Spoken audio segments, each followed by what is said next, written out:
Hello everyone. I hope all of you are doing great and had a great weekend. And I really hope that none of my friends and viewers were caught up in the storm created by the chaos of IndiGo cancellations and it's all over the media. And I really hope all of you are safe and sound and doing great.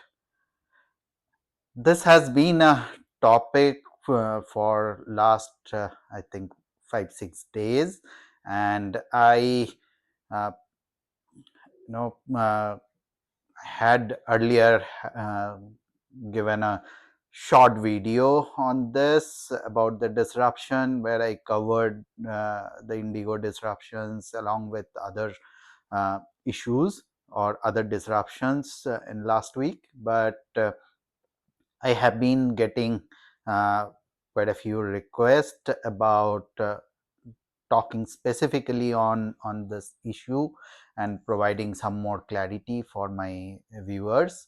uh, I'm sure, really sorry, I really apologize that I have not been able to uh, you know do that earlier because I was in some conferences, and that's why I could not record the video and do the analysis earlier. So I really apologize for that. uh, However, in that conference also we felt uh, the effect of this challenge, because many of the distinguished speakers were not able to make it because of the cancellation of their flights, and so we definitely had some challenges in the conference as well. So having said that, without any further ado, so I would directly come to the point. As you know that in this channel, what we do is to analyze the uh, challenges with the fact, and we don't talk about the rhetoric and all that. We know there are so many memes and so many names created in last few days about this issue, but let's analyze what is the issue behind this entire meltdown what has happened in Indigo in last few days. And so talk about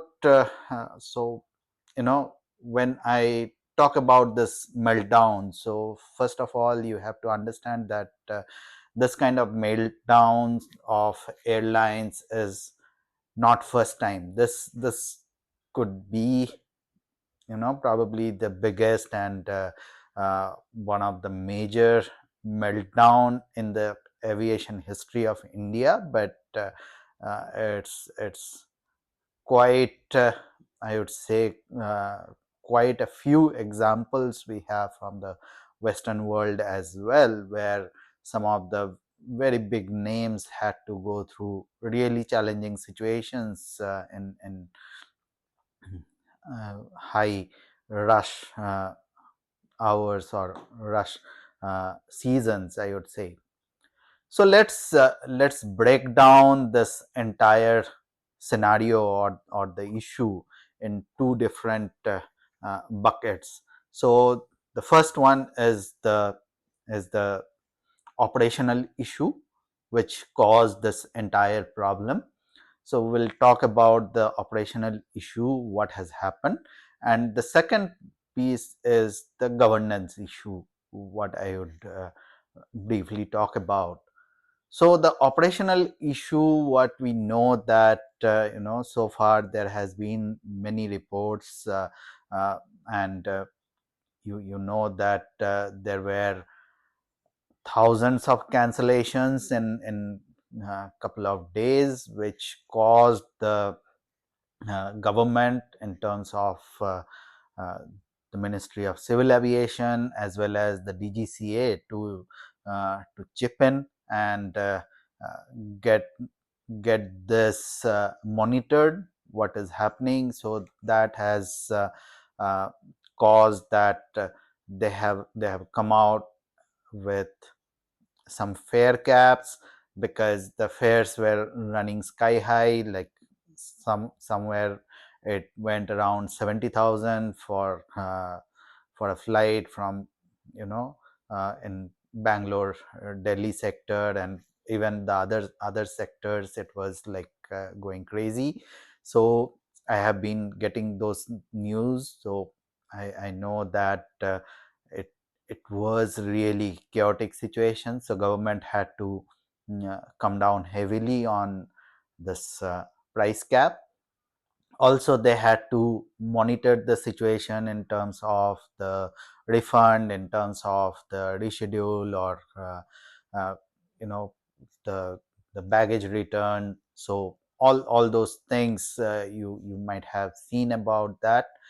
So as of now, what we are seeing, that almost 75% of the flights of IndiGo's per day scheduled flights are almost uh, you know uh, came almost to the OTP, on time performance level. More than 1600 flights, I think, yesterday were in time, out of 2300 odd daily flights. Uh, it is expected that by 10th of December, it will get somewhat stabilized. Most of the flights would be in time, but however, remember that there would be a lot of adjustment post that, because the current rule, what uh, uh, the flight duty time limitation, so that rule has been kept on abeyance till 10th of February, uh, for a one-time exemption basis to stabilize the entire situation. So post 10th December, what I am getting to know, that IndiGo might be still doing a lot of rescheduling and adjustments in their flight schedules, to bring it to a manageable level. So you can still expect some level of uncertainty, though it will definitely not be uh, as bad as it was a few days back. But this is on the operational scenario. Why this came uh, as a big challenge. Uh, so this FDTL rule came into effect from 1st of July. However, the nighttime landing and night flying rules started coming into the picture on from the 1st of November, which already caused some of the challenges for IndiGo. What I heard, that they have been uh, delaying and canceling several flights earlier to manage the situation, but it has really came to a situation where it was kind of a complete meltdown in early December. So why this rule is important? Because many of you might be quite interested that, or you might have flown the red eye flights, which are basically the midnight kind of flights. So because they are little cheaper, and you know people prefer to fly on those flights. uh, so uh, those flights, and the remember the situation, that you as a passenger get into the flight and probably catch up on sleep for 2 hours, or you get down and then go to your hotel or your home and catch up on the sleep, or on the next day you catch up on the sleep. But think about the flight crew who are operating those flights day after day, right? So when they do those kind of flying, so it is obviously takes a toll on their body, right? And that that could create a real safety hazard, because if the uh, if you are tired and you are not able to make a proper decision, so which can be detrimental for the flying operations. So that's the reason uh, the DGCA has come up with this rule, and they're implementing this rule quite strictly, because in aviation industry the safety is paramount. Okay, so this is the operational scenario, and I'm sure with a lot of things that are going on, this operational scenario would improve in coming days. uh, Now I will get back to the other piece which I wanted to talk about in a very short but crisp manner. So that is basically the governance side. So Indigo is the biggest player uh, in the aviation industry in India, having more than almost more than half, more than 60% of the entire market share, and it is a public listed company, Interglobe Aviation. So and they have some of the really experienced people in the board of directors, like Amitabh Kant and Michael Whitaker. So all these people, I'm sure they have set up a special board level committee which is looking after the operation, to stabilize the operations. But that is not really the job of the board, uh, to get into the operations, day-to-day operations. That is the role of the executive arm of any organization. However, in this kind of special situation, the board had to come in, and that committee is having the chairman, apart from that, Michael Whitaker and Amitabh Kant, who are well known and well respected all over the world and don't need any introduction. So they are looking into the situation, how to stabilize and how to manage that. But my question here, or uh, the message what I'm trying to give here is that this kind of situation needs to be predicted, and needs to be looked at well ahead. uh, that is the role of the board, that is the governance. Because when we talk about the sustainability does not mean only the electric vehicles or the renewable energy. The sustainability is also in terms of how an organization can sustain its profitable business or profitable growth. So Indigo and the other airlines, when they are growing at an exponential speed, they also have to look at the sustainability in their business model, because you cannot simply uh, keep growing and just focus on your operations and don't really focus much on your strategy and the governance piece, and expect that everything would fall in line. That is not how the things works, right? So it is expected that when you are growing, there would be challenges, there are strategic challenges, and that's where the board and the strategic shareholders need to look at that what needs to be done. And I'm sure that this is an wake up call for everyone in the industry, and they would be looking at the situation.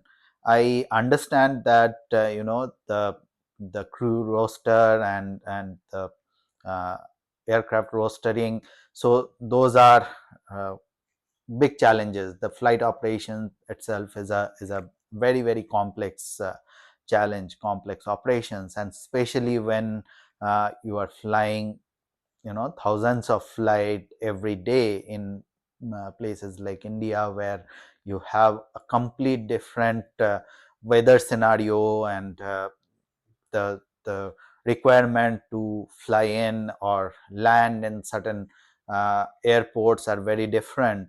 uh, the crew requirements are very different, so obviously that adds up to your challenge. uh, However, when you have more than 4,500 pilots in the uh, payroll, and you have uh, huge fleet growth expected, and every month you are kind of adding uh, quite a few number of aircrafts. So those challenges needs to be predicted earlier than having a knee jerk reaction like what we see today. So there needs to be a real strategic thinking that what needs to be done here, and what uh, can really prevent such situation from happening again in future. So obviously I do have some understanding, I know about those understanding, but I don't want to discuss those on those videos, because uh, it might be like too heavy technical understanding or technical gyan for the viewers. But this is certainly doable. It needs to be worked on. We currently have some digital systems along with some of the legacy systems, so it needs an overhaul. It needs a proper governance, a change management to come into the picture to have a real good sustainable growth. And with that, I would end my video here today. I i really expect that the situation gets normalized very soon, and the respected people in the board, they take the right action post that, to understand what went behind this entire scenario, and what needs to be done, and what needs to be worked on to avoid such situations in future, because ultimately it's the passengers, it is the flying passengers who bears the brunt, right? So they are the paying passengers, they are held hostage of such situations, which is not acceptable at all. So I am sure that the uh, the board will look at the governance, they will look at the issues more seriously and work on this. So with that, I would just request everyone that if you have not yet subscribed my channel, please subscribe to it to get to know more about the aerospace industry and aviation industry in India, as well as globally what is happening. And please like and share my video, so that uh, my messages can reach to more number of people. Thank you. Have a great day.